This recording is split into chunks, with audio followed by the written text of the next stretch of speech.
back to my YouTube channel. Thank you for joining me for another one of my videos. So today it is the spiritual tag. So I found this tag randomly online and I loved the question so much that I thought I had to do this, like I have to do it.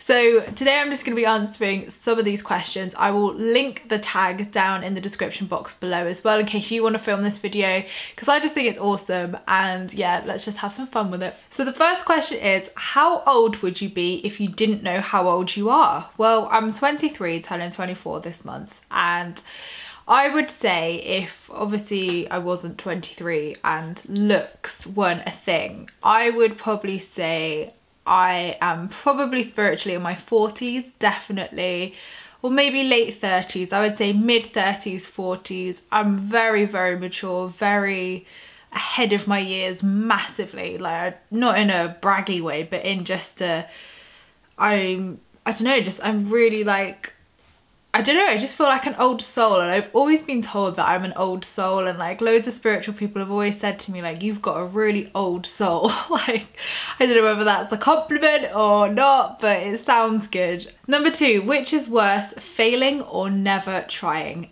Definitely never trying. Like, I've failed a lot in my life. I've had failing relationships, failing jobs, failing businesses. Like before I did all these businesses, you know, I had 2 others which failed.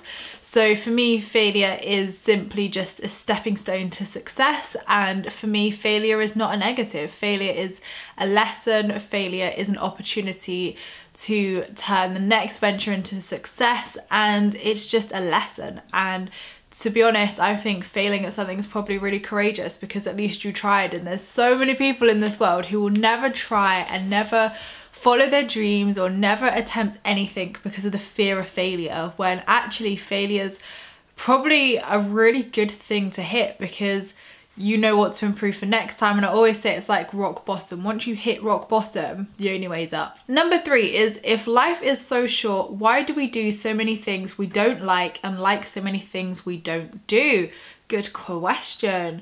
I think we're conditioned, like as human beings, to not do things and not achieve things and not think for ourselves.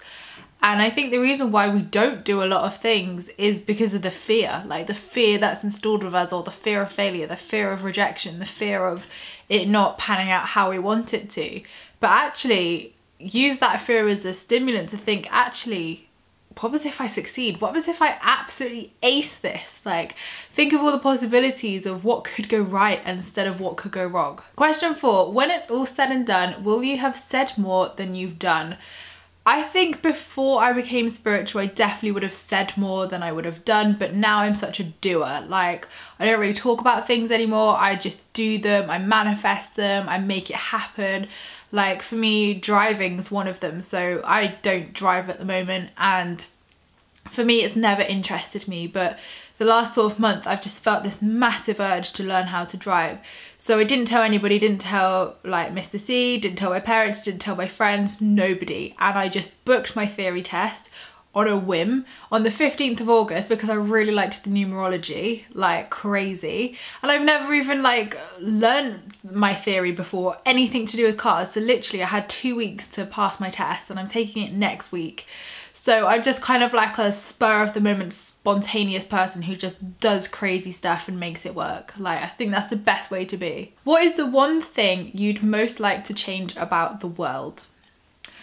The one thing I would like is for people to act with love. So for people to do everything with love, because I feel that if we all, you know, did everything with love, the way we spoke, the way we acted, the things we do, if we did it with love, then the world would be an incredible place. And I think at the moment in our world, a lot of people don't do things with love. They hurt people, you know, they say nasty things, they do nasty things. Like, there's not very nice people in this world. So I think if we all gave love, then it would heal a lot of people, it would help a lot of people. And I think we would all live in a safer and happier environment, definitely. Next question, are you doing what you believe in, or are you settling for what you are doing? Oh, I am definitely doing what I believe in. When I was employed in my old jobs, definitely I would have been settling, but now I'm definitely on the right path. I know what I'm doing. I know what I'm meant to be doing here. So I'm 100% doing what I believe in, which is the best feeling in the world. And obviously I encourage everybody to do that. If the average human lifespan was 40 years, how would you live your life differently? I think I would be less worried about what people would think of me. I think for me, because I've been always so mature, so young, it's always been a battle of people saying, why do you need this at this age? Like, you know, I've always wanted to settle down young, and people don't understand it. They literally don't understand it, but it's because, you know, I feel in a place spiritually where I want to do that and I feel ready and everything like that. So I think if I only had 40 years, I just wouldn't give a shit about ages with everything, you know, like working, education, you know, settling down with someone. I just wouldn't give a shit. Obviously, I'd wait to find the right person, of course. But I think if I had 40 years, I would just have like a fuck it attitude and just do so much and just be so spontaneous, probably go skydiving. And I am planning to do skydiving. That is on my list. But I think I would just have such a don't care attitude and just do it and live my life to the fullest, because I knew that, you know, I only had not so many years left. To what degree have you actually controlled the course your life has taken? Well, obviously I'm gonna say that I have controlled a massive part of my life. I think when I was younger, I probably didn't. I left it a lot down to fate, and, you know, I didn't really believe in all of this, so it was just fate guiding me totally. But obviously now, like, I would say I definitely have taken control of everything in my path, and, you know, I'm very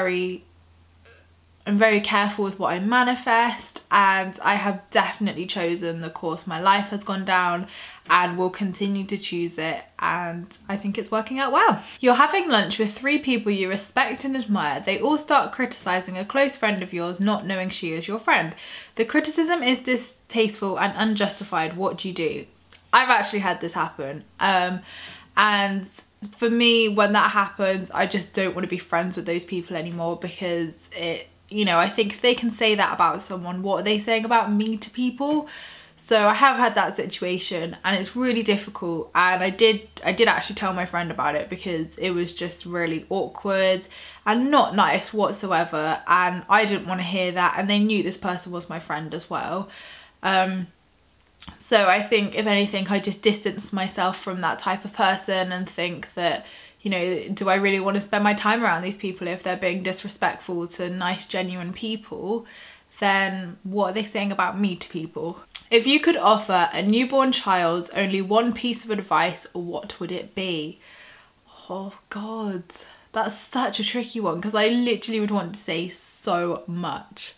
I think I would say, no matter how hard it gets better. The universe always has your back, and some of us are meant to see horrible sights and feel horrible things to become beautiful souls. God, I should really write some quotes, shouldn't I? I love that one. Would you break the law to save a loved one? Of course I would. Like, that's not even a question. Of course I would. Like, I wouldn't give a shit. If it was to save someone I loved, of course I would. I love this question. I have no idea how it's spiritual, but I want to read it out anyway. Do you push the elevator button more than once? Do you really believe it moves the elevator faster? Yes. I do this all the time. I'm like, it moves it quicker. It's gonna come here quicker. And it always does, but I don't know whether that's law of attraction or whether that is actually scientifically proven to work. I don't know. Any lift experts out there, let me know. Would you rather be a worried genius or a joyful simpleton? I would rather be a joyful simpleton, because I think happiness and contentment is probably the best feeling in the world, and being worried and anxious, no matter how much, you know, intelligence you had, wouldn't, like, you'd be miserable. You'd be absolutely miserable. You'd have all this knowledge and be miserable about it. So I'd rather be like dumb and happy. Yeah, I'd rather be dumb and happy and just be like, yay, life's amazing. Why are you you? That's a good question. I'm me because I'm meant to be me. I was sent here to be me. I don't really know how to answer that. I guess I'm me because of all my experiences, all the things I've gone through. I'm positive and happy because of the life experiences I've gone through, which haven't been great and haven't been amazing, and they've made me who I am today. But I like to make people happy. I like to help people. I like to improve people's lives. And that's come from me not having the control of doing that to myself, and then taking the control and realizing that I don't want anybody else to suffer in the way I did or have to experience what I experienced. So I think that's why I do what I do now, because of what I've gone through. What are you most grateful for? I am, oh, that's so tricky. I could literally name like a million things, because I do this every day. I have to name 10 things every day. So picking one thing I'm grateful for is really difficult. I'm grateful for all the love that surrounds me constantly, with my friends, with my family, with Mr. C, with you guys. Like, I have so much genuine and amazing love in my life, and I'm really grateful for that, because I really like it. I like the feeling, and I love that you guys show me so much support and love, and it makes me really happy to read that. And I love replying to all your comments and seeing all your comments. So I think it's, for me, I'm extremely grateful that I'm surrounded by love. Would you rather lose all of your old memories or never be able to make new ones? Oh God. I think I would... See, this is really difficult, because if I lost all my old memories, would I remember my journey of why I'm this person, and would I progress, or would I go back to the person I was if I lost my old memories? But then I'd want to create new memories because of all my future. Oh, that's really difficult. I need some specification with this question. Will I still be the same person if I lost my memories? I'm gonna go with lose my old memories, because I don't really want to remember all of that, and I want to remember my happy future, definitely. Is it possible to know the truth without challenging it first? I suppose it depends. I mean, I massively trust my gut instinct. Like, I have discovered a lot of truth about people in my past through just my gut instinct, and it's always turned out to be right. So yes, I think sometimes you actually can, if you're extremely spiritual. Like, obviously psychics and stuff can see that thing before, and like, I knew he was cheating, like my ex was cheating on me before I knew in the physical. So I guess, yes, you can. But not all the time. Obviously, like, I'm wrong a lot of the time. I'll be like, oh, this has happened, or like, you feel this way, and they're like, no, that's not the case at all. So not always, but definitely sometimes. If you're spiritual, you definitely can. Has your greatest fear ever come true? Yes, it has. And then I realized that it wasn't my greatest fear, and that fear doesn't really exist. So it was the best thing for it to happen. My greatest fear was to lose everything again. And last year when I split up with my ex, I lost everything. Well, I say everything. Obviously I had my lovely businesses, and I didn't lose everything, but I lost a massive part of my life, and I lost myself, which was like the biggest sadness. So yeah, my biggest fear did come true, and from that I became fearless. So if anything, your biggest fear coming true is probably the best thing that could happen to you. Do you remember that time 5 years ago when you were extremely upset? Does it really matter now? I do remember, actually, and 5 years is quite a funny number for me, because 5 years ago was the start of the first relationship with the ex who left me in debt. So I probably wasn't upset 5 years ago, but if we look over the 5-year period of upsetness, none of it matters. Like, none of it matters whatsoever. You know, the universe has repaid me in incredible ways for, you know, all the karma that happened, and I'm extremely happy, and you know, I've met the dream man. So really, none of it matters whatsoever. And I knew I would feel like this, and my mum always said this to me, you know, like, in 6 months time it won't mean anything to you, and in 12 months time it won't mean anything to you. And it's so true. So definitely everything I was worrying about 5 years ago has, well, you know, the things I wanted 5 years ago have happened, and the things I was worrying about don't matter in the slightest. At what time in your recent past have you felt most passionate and alive? Oh, there's been so many in the last year. I think Tony Robbins. I think that's the point where I felt most alive and felt like anything's possible. So Tony Robbins was incredible. I loved Tony Robbins just because the energy was so freaking contagious. Like, I wish I could bottle it up. It was literally, the vibes in that room were unstoppable. So I think definitely I felt most alive and passionate about achieving everything and passionate about, you know, making the life I've always wanted. Why do religions that support love cause so many wars? It's not the religion causing the wars, it's the idiots which run our governments, which run our states. They're the ones who cause the wars, and they're not religious, they're not full of love. And, you know, I think religion's a really easy one to just put the blame on, like, you know, yep, it's the religion because they believe in God and because they're happy and because they have some purpose in life. Obviously they're creating wars. No, they're bloody not. I strongly believe that religion is used as a powerful tool because it's just the easiest thing to blame everything on. Like, you know, I respect all religions. I wouldn't really class myself as religious. I would say I'm more spiritual, but I do believe in a God. But for me, we are all preaching to the same guy. We are all doing the same thing and we're all doing it with love. And that's the most important thing. And yes, you have extremists in all religions, but they're not really doing what we're doing. They're not really, you know, practicing the religion as it's intended to, or how God or the universe wants you to do it.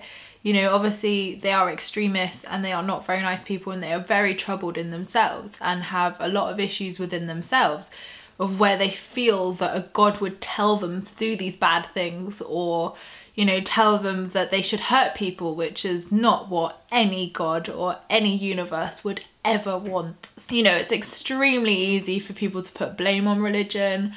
And, you know, it's like if there was like a mass murder or a terrorist attack and they were like, yeah, this person lived in Dorset. Well, does that mean all of Dorset are terrorists? No, but it's easy to say that one Muslim or one Christian was an extremist and they did something bad, and then all Christians and all Muslims are extremists and really bad people. And it's disgusting. It is disgusting, and I get really passionate about this, and I probably shouldn't, but yeah, it's not religion which is the issue. It's the twats in our government that are which are the real issues. If you won £1 million, would you quit your job? Definitely not. Oh my God, I love my job so much. I would never quit my jobs. Never. Definitely not.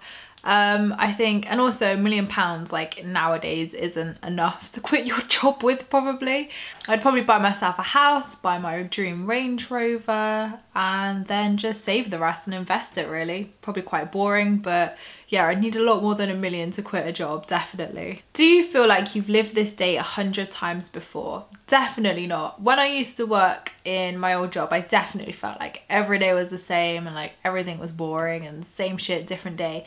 Now, every single day is different for me. Every single day is a brand new day, a new opportunity, and a new opportunity to grow and learn. And for me, yeah, definitely haven't lived these days, and they're the best. Honestly, it has been the best few years of my life. When was the last time you marched into the dark with only the soft glow of an idea you strongly believed in? All the time. Like, a lot of people, like friends, family, my mentors, a lot of people tell me not to do a lot of stuff, and I still go and do them. I'm very driven on my gut, very driven. Probably to the fact that I probably wouldn't listen to anybody else, no matter who it was, which can be bad.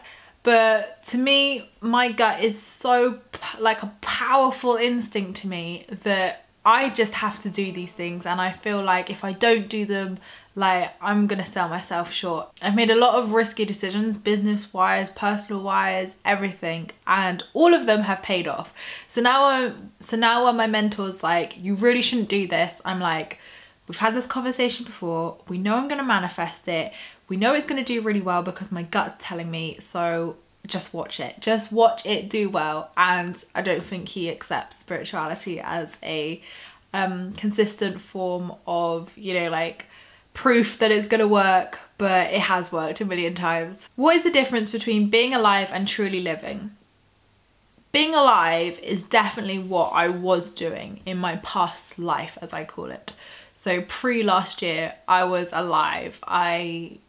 You know, I was breathing, I was working, I was surviving, and I think surviving was probably the key word in that. I was surviving, and that was it. There was no passion, there was no drive. I mean, there was, like, you know, I did build my incredible business up through this time, so there definitely was some elements of living throughout that. But everything was just boring, everything was just...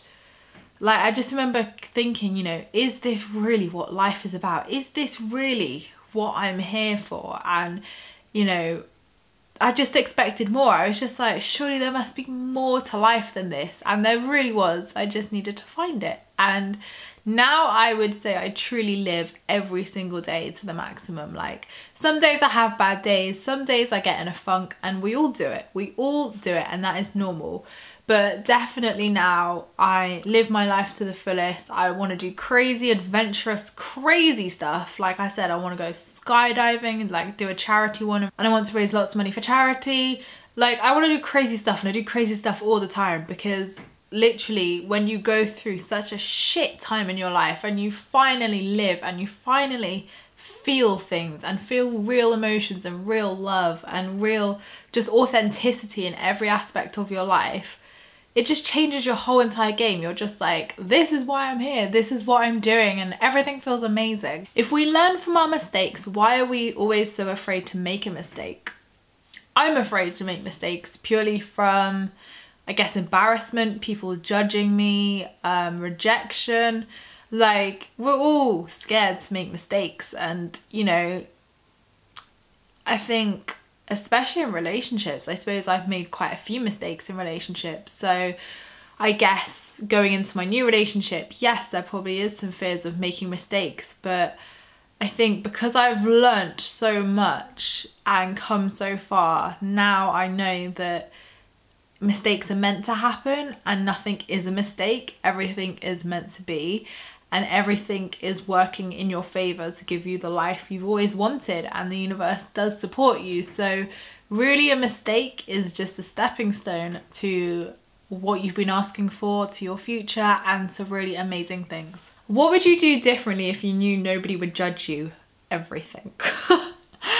Everything differently. I would, honestly, I would be crazy if I knew no one would judge me. I would probably hold like moon ritual parties, and like we'd all be burning stuff in my garden on the full moons. Literally I'd have crystals everywhere in my house. I would do so much differently. Literally, if no one would judge me, I would probably have said a lot more to Mr. C a lot earlier on. Like, I would have said about all the psychic stuff and just been like, hey dream man, like, yeah, I would probably just be really like ballsy with what I say, not in like a nasty way, and just to kind of, no one's gonna judge me, so I'm just gonna say it. In 5 years from now, will you remember what you did yesterday? What about the day before that, or the day before that? Probably not. I mean, I'd like to think I would, but my memory isn't the best. So I have a really weird memory. I can remember numbers and facts and really like insignificant things. But when I want to remember like happy memories and like, you know, like dates and stuff and happy things with Mr. C, like I forget a lot of it, and so does he, which is really good because otherwise that'd be really awkward. But like I remember our first kiss, I remember our first date and all the important stuff like that, but it would be nice to remember everything. So I probably won't remember it, and that's really sad. Like, it's only really the like significant big things you remember in life, and this is why I should daily vlog. If I daily vlogged, yes, I would remember everything, because I could watch it back in 5 years time and be like, oh my God, remember when we did this? Decisions are being made right now. The question is, are you making them for yourself, or are you letting others make them for you? Well, I definitely don't let others make decisions for me. Definitely not. No matter who it is, I always make my own decisions, and I always will now, but that's only come with obviously you know, the strength and the courage and the independence I've grown myself. You know, universe-wise, of course, I'm deciding what's happening in my future. I'm deciding it all the time. I'm affirming it and manifesting it. So I am definitely in control, and yeah, it's a great headspace to be in. And it's not like, you know, a lot of people say you probably need to give up the control or just let things go with the flow. And yes, of course you do. Like, I'm not saying you need a strict regiment of exactly how your life pans out, because it will never happen like that, and it never does happen like that. So there needs to be a certain element of going with the flow and allowing the universe to deliver it to you in crazy and unpredictable ways of how you thought it would appear, definitely. But fundamentally, I am deciding where my life is going. We all are, because we all do the law of attraction, and it feels a good, safe, and the right thing to do. So there we go, there was the spiritual tag. I didn't really feel like there was too many spiritual questions in there. It's kind of like mindfulness questions, but I will see if there's any other tags out there. I'm gonna go find some more. But if you want to do this tag, I will link the website I found this on in the description box. So thank you guys for watching another one of my videos. I hope you enjoyed it. I really appreciate all your views and likes. Don't forget to subscribe if you're new here, because I would love to see you again soon. And don't forget to leave me a comment in the comments box down below, because I reply to them all. And I will see you in my next video, which will be on Tuesday. Lots of love, guys.